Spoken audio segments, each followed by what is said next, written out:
As moderator, I observe a stark dialectic concerning the fundamental nature of wealth itself. Tolstoy, speaking from the deep inequalities of 19th century agrarian Russia, you capture the truth of moral complicity, viewing wealth as a zero-sum extraction where one man's feast inevitably requires another's starvation. Smith, observing the dawn of the 18th century Scottish Enlightenment, you capture the truth of value creation, witnessing how commercial innovation could expand absolute wealth and actively dismantle feudal poverty. This profound disagreement is historically rooted. Tolstoy's era saw wealth primarily extracted through systemic force, while Smith's era saw wealth newly generated through the voluntary division of labor. Yet, this forces us to confront a terrifying synthesis. Modern global wealth might be simultaneously an expanding engine of absolute material progress and a complex web of hidden violence. Smith, if our modern global supply chains mirror Tolstoy's hidden cellar of suffering, how do you defend the moral innocence of commercial wealth against the charge that participating in it inherently corrupts the soul? Mr. Tolstoy, your cellar of suffering misdiagnoses wealth, which is not zero-sum extraction, but the vital engine emancipating us from natural scarcity. You object that market specialization hides systemic violence, yet this romantically ignores the absolute degrading starvation I witnessed in the pre-commercial 18th century Scottish Highlands. Imagine two storm-tossed ships. On one egalitarian raft, pure ascetics peacefully freeze to death, sharing a single fish, while on a commercial vessel, unequal wage earners survive because a self-interested navigator steers them to port. Must we truly choose perfectly equal death over unequally distributed survival? Your demand for absolute spiritual innocence is ultimately a moral luxury, entertained only because your biological existence was already secured by the very commercial machinery you condemn. As moderator, I observe a profound philosophical collision regarding the hierarchy of human needs and the definition of a life worth living.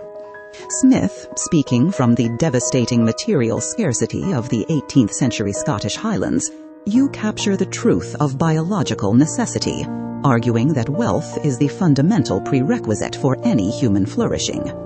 Tolstoy and Thoreau, writing from the 19th century, where industrialization had begun to solve basic scarcity, but introduced profound alienations, you capture the truth of spiritual integrity, warning that physical survival, bought with moral complicity, is worse than death. At first glance, this presents a tragic dilemma between noble starvation and morally compromised survival. In truth, these perspectives reveal different layers of the human condition. Money can secure the biological continuation of life, but it cannot purchase the moral justification for living it. Let us test Smith's provocative claim that spiritual innocence is merely a moral luxury funded by the very economic machinery it condemns. Thoreau, if a baseline of material wealth is indeed required to even possess the freedom to philosophize about noble poverty in the woods, does the good life inevitably require us to accept some degree of moral compromise with the commercial world? Moderator, Mr. Smith claims my philosophical freedom is a luxury funded by his commercial ship, falsely assuming the only alternative is freezing on a desolate raft.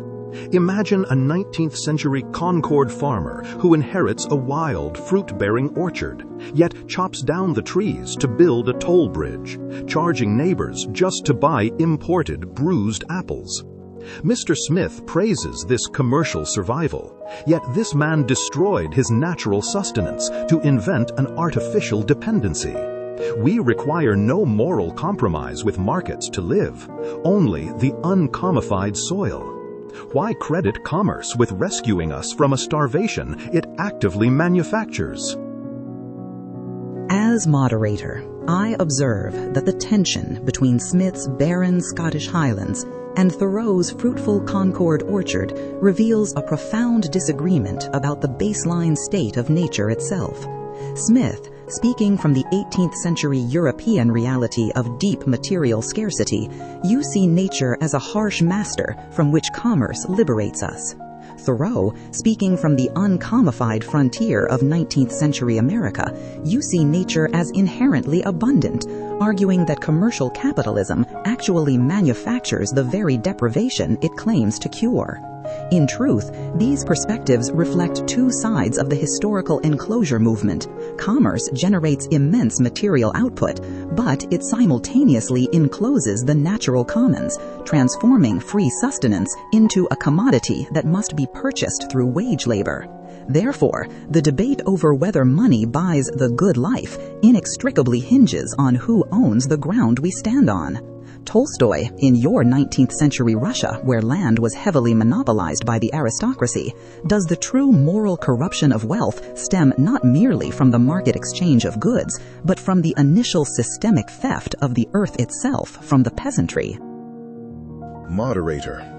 The foundational sin of wealth is indeed the violent enclosure of God's earth, transforming humanity's natural inheritance into an instrument of extortion.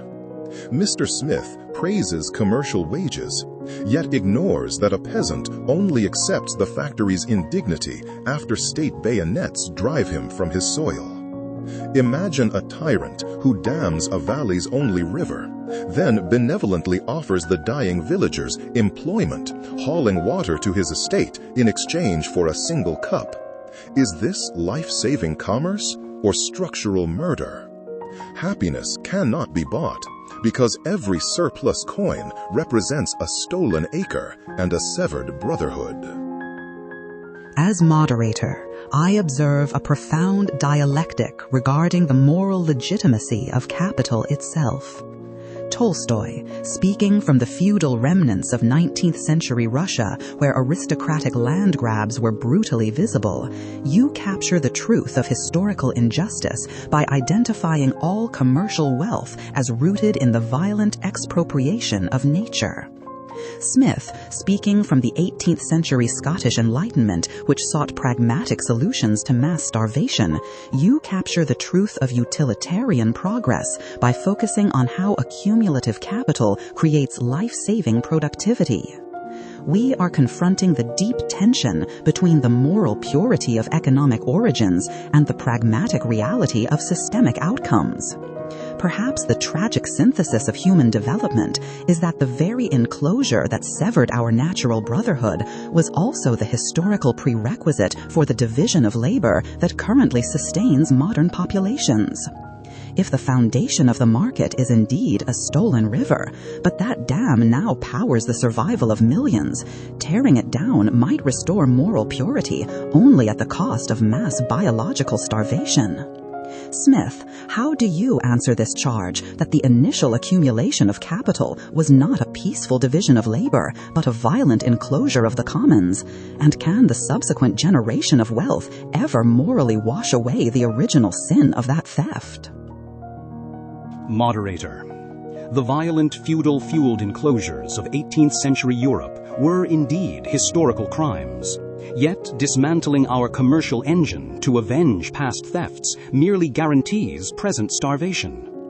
Mr. Tolstoy condemns the dammed river of capital as extortion, but he ignores that the division of labor transforms this initial accumulation into an expanding reservoir sustaining millions. Imagine an ancient hospital built centuries ago by a warlord's slave labor, which today utilizes specialized medicine to cure thousands of destitute patients. Must we burn this hospital to the ground to honor the dead slaves, thereby condemning the living sick to perish for the sake of pure origins? The true moral test of wealth is not the innocence of its history, but its present capacity to elevate the poorest from natural scarcity. As moderator, I observe a fascinating dialectical clash between the ethics of historical origins and the ethics of present outcomes. Smith, speaking from the pragmatic 18th century Scottish Enlightenment, you capture the truth of consequential utility, arguing that the life-saving fruits of modern commerce ultimately justify its violent historical roots. Tolstoy and Thoreau, writing from the 19th century, where the industrial machine was rapidly expanding its dominion over both land and labor, you capture the truth of moral integrity, perceiving that this systemic violence is not merely a past event, but an ongoing requirement. These perspectives collide because they view the timeline of exploitation differently. If the hospital of wealth only required past suffering to build, Smith's utilitarian survival is compelling. But if the hospital requires continuous present exploitation to operate, the moral rot remains fatal to the soul. We must therefore question whether the commercial engine has truly transcended its brutal origins to secure the good life, or if the accumulation of money inherently demands a perpetual cycle of new enclosures. Thoreau, responding to Smith's hospital analogy, does the modern pursuit of wealth merely inherit a compromised past, or does the very act of participating in commercial society today require the continuous active destruction of both nature and human autonomy? Moderator. Mr. Smith's hospital is not a passive relic of historical sin. Its daily operation demands the continuous extraction of our present vitality. He argues we must preserve this life-saving institution. Yet imagine a grand asylum that ostensibly treats profound exhaustion, but requires its patients to run 14 hours daily on treadmills merely to power the building's lights and rent their beds. One might claim these lights are necessary, but this reveals the ultimate deception of commercial wealth. It actively manufactures the very spiritual diseases it profits from curing, demanding our living autonomy as its perpetual fuel. As moderator, I observe a profound shift in our understanding of what humanity must be rescued from to achieve the good life. Smith, speaking from the 18th century, where the primary threat was raw natural scarcity, you capture the truth of physical liberation, viewing commerce as the hospital that cures biological starvation. Thoreau, observing the 19th century industrial expansion, you capture the truth of psychological subjugation, revealing that this very hospital has become an asylum that manufactures the spiritual exhaustion it claims to alleviate. In truth, these perspectives form the central paradox of modernity. The same economic engine that successfully emancipated us from the tyranny of nature has subjected us to the artificial tyranny of the treadmill. We have merely traded biological vulnerability for systemic dependency, exchanging the fear of famine for the continuous corruption of our autonomy. Tolstoy: if the modern pursuit of wealth is indeed a treadmill that consumes our souls to power its own lights, how can an individual practically step off this machine and reclaim true happiness without being crushed by the societal institutions that demand our participation? Moderator, to step off Mr. Thoreau's treadmill, we must cease outsourcing our survival and embrace the humble bread labor of our own hands, recognizing that true life is not mere biological continuation, but active love. Mr. Smith warns that refusing the commercial machine invites physical destruction. Yet, imagine a conscript in a 19th century Russian firing squad ordered to execute a starving peasant. If he drops his rifle, the commander will shoot him instead. Must he murder the innocent to preserve his own pulse, or accept physical death to save his soul? Smith's economic hospital is merely this firing squad diffused across a global market. We must ask whether a good life purchased with the blood of unseen laborers is actually living, or merely a comfortable damnation. The profound moral ultimatum presented by Tolstoy's firing squad analogy forces a confrontation with the true cost of human survival. Tolstoy, speaking from the deep spiritual crisis of late 19th century Russia, you capture the truth of absolute moral complicity, revealing that participating in a complex market inherently risks violence against unseen laborers. Smith, speaking from the 18th century Enlightenment's focus on aggregate progress, you capture the truth of systemic interdependence, where this very global market is the mechanism that keeps the masses from starvation. We are facing the ultimate dialectical tension between individual moral purity and collective physical survival, where both absolute withdrawal and total market immersion seem to lead to different forms of human destruction. Perhaps the true synthesis lies not in abolishing human dependency to save our souls, but in restructuring the division of labor so that it operates through conscious, transparent mutual aid rather than coercive, unseen exploitation. Smith, if the global market indeed functions as a diffused firing squad, where our daily pursuit of the good life demands the suffering of unseen others, can the accumulation of wealth ever avoid corrupting the soul, even if it saves lives in the aggregate? Moderator, I fundamentally reject Mr. Tolstoy's firing squad analogy, for commerce is not an engine of deliberate execution, but a vast web of mutual preservation. You claim purchasing goods inherently exploits unseen laborers, yet imagine an 18th century Glasgow baker discovering his grain is harvested by beaten serfs. By actively redirecting his capital to free yeoman farmers, his wealth becomes a targeted weapon against tyranny rather than a bullet. This reveals that spiritual corruption stems not from market exchange, but from the political monopolies that distort our natural liberty. Must we condemn the very mechanism binding distant strangers in peaceful cooperation, simply because human malice occasionally infiltrates its gears? As moderator, I observe the discussion has shifted from the systemic nature of exploitation to the possibility of individual moral agency within the market.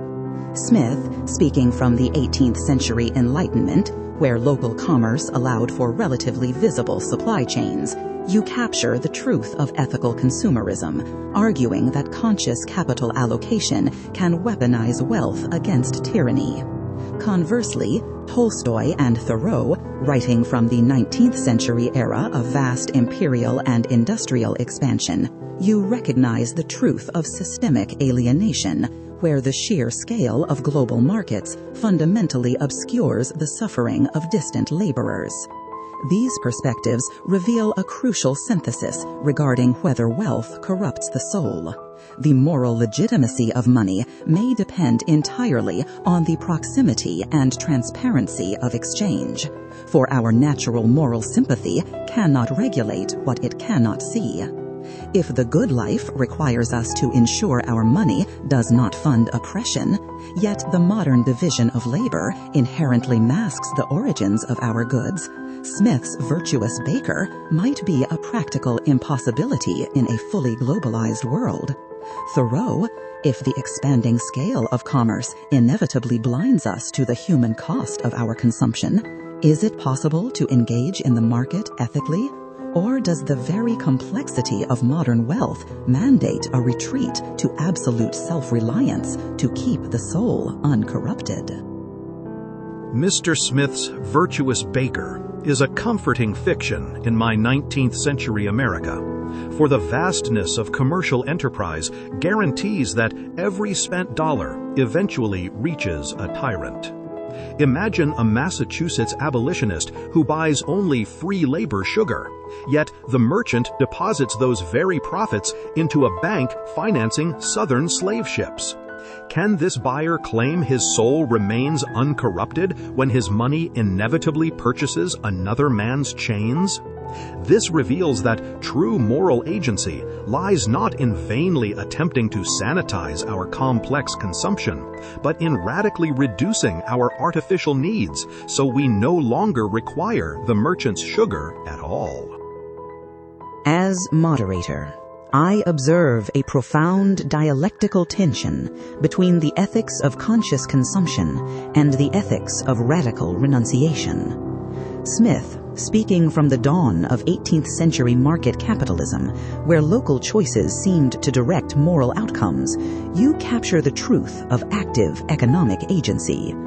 Thoreau, writing from 19th century America, where financial institutions inextricably linked northern commerce to southern chattel slavery, you capture the truth of systemic complicity. This difference is not accidental. The shift from Smith's visible local baker to Thoreau's opaque global bank reveals how the expanding scale of the industrial era transformed money from a direct tool of mutual exchange into an inescapable web of indirect violence. Yet, these opposing perspectives might be integrated.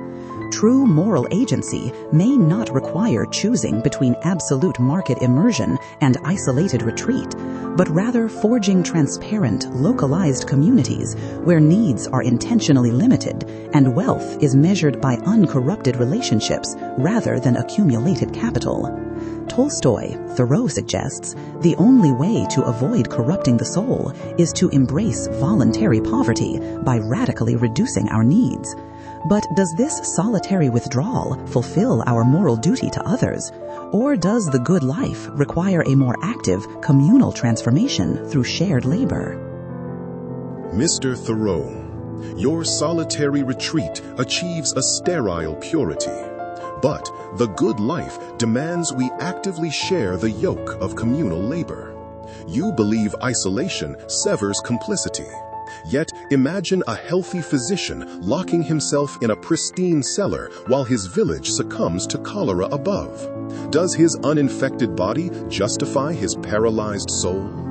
Voluntary poverty is noble only as an active communion with the suffering masses of 19th century Russia, not a private aesthetic exercise. We must ask, is our duty merely to keep our hands clean of Mr. Smith's commercial wealth, or to wash the bruised feet of our brothers? The tension between Thoreau's individual retreat and Tolstoy's communal immersion reveals a profound debate over the very nature of noble poverty. Thoreau, speaking from the rising individualism of 19th century America, captures the truth of negative morality, the vital necessity of severing ties with a corrupt economic machine to preserve personal autonomy. Tolstoy, writing from the deep social stratification of late Tsarist Russia, captures the truth of positive solidarity, recognizing that true spiritual life requires actively sharing the physical burdens of the oppressed masses. Their differing conclusions are born of their distinct historical crises. Thoreau sought to escape the new invisible chains of industrialized market complicity, while Tolstoy sought to heal the ancient, visible wounds of Russian feudalism. These perspectives, however, are deeply complementary. A truly uncorrupted life may require a deliberate withdrawal from exploitative commerce, precisely to free our hands for restorative communal labor. Yet, this synthesis entirely abandons the possibility that financial prosperity itself can be an instrument of moral good. Smith, if the pursuit of money inevitably forces us to choose between Thoreau's isolated purity and Tolstoy's shared suffering, can the active accumulation of capital ever be reclaimed as a legitimate foundation for human happiness? Moderator. Mr. Thoreau and Mr. Tolstoy romantically elevate a poverty that I witnessed utterly degrading human dignity in 18th century Scotland. Imagine a devastating winter famine in the Highlands. Mr. Thoreau's ascetic retreats to the woods to eat his solitary turnip in pure isolation, while Mr. Tolstoy's noble peasant shares his last crust so both may starve together in beautiful solidarity. Yet it is only the merchant, utilizing accumulated capital, who can charter a fleet to import Baltic grain and actually preserve the village. You both mistakenly view wealth as a static hoard extracted through violence, but legitimate capital is a dynamic instrument of collective emancipation. Does true moral virtue demand we merely share in the misery of the freezing masses, or does it require us to build the commercial engine that permanently abolishes their cold?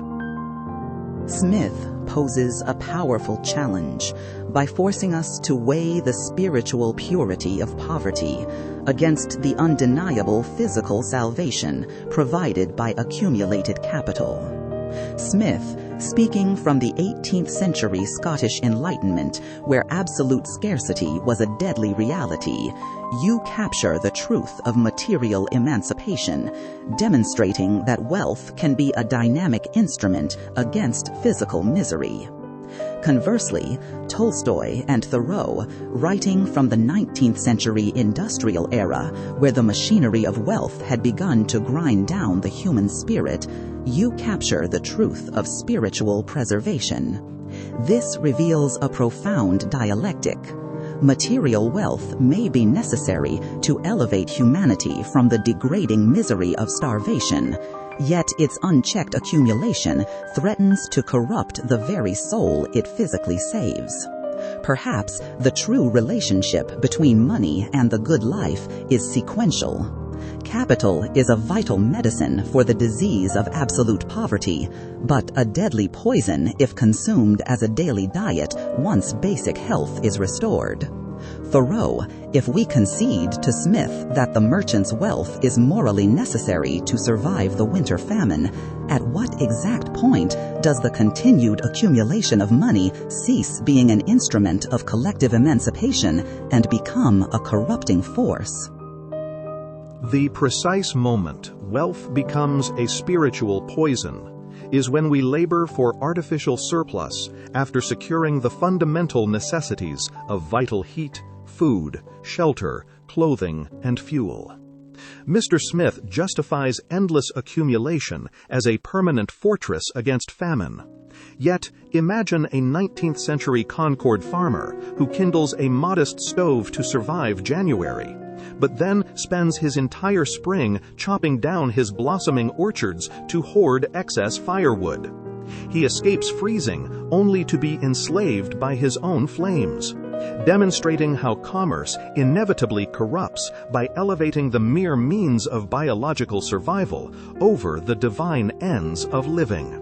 Mr. Tolstoy, we cannot truly save our suffering brothers by shackling them to the very industrial engine that guarantees their quiet desperation.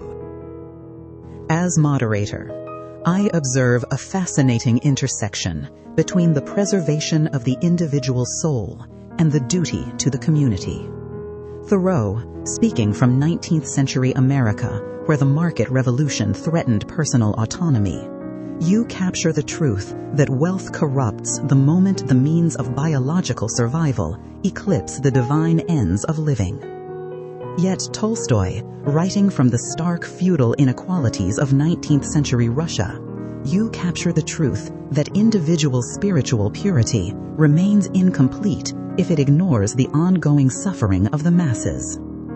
These distinct historical realities point toward a powerful synthesis. Thoreau's radical limitation of personal needs might actually be the exact prerequisite for Tolstoy's communal solidarity. By deliberately refusing to accumulate artificial surplus, we free ourselves from Smith's industrial machinery, allowing us to redirect our unalienated labor toward directly lifting the burdens of our neighbors. Tolstoy, if Thoreau's individual renunciation of wealth is the necessary first step to stop the engine of exploitation, does this asceticism satisfy your demand for active brotherhood? Or does the good life require a fundamentally different relationship with money and shared labor? Mr. Thoreau, your refusal to accumulate surplus is a vital awakening. Yet mere ascetic withdrawal remains a sterile virtue if it does not culminate in the active physical sharing of humanity's heaviest burdens. Imagine a repentant 19th-century Russian aristocrat who burns his wealth and renounces all market luxuries, yet still sits in his austere room expecting a peasant to chop his firewood and bake his daily bread. He has cleansed his ledger, but not his soul. For money is fundamentally nothing more than a formalized mechanism to extort the physical labor of others. Mr. Smith defends capital as collective salvation. But if our good life relies on permanently exempting ourselves from the sweat of bread labor, are we not merely rebranding the ancient sin of slavery?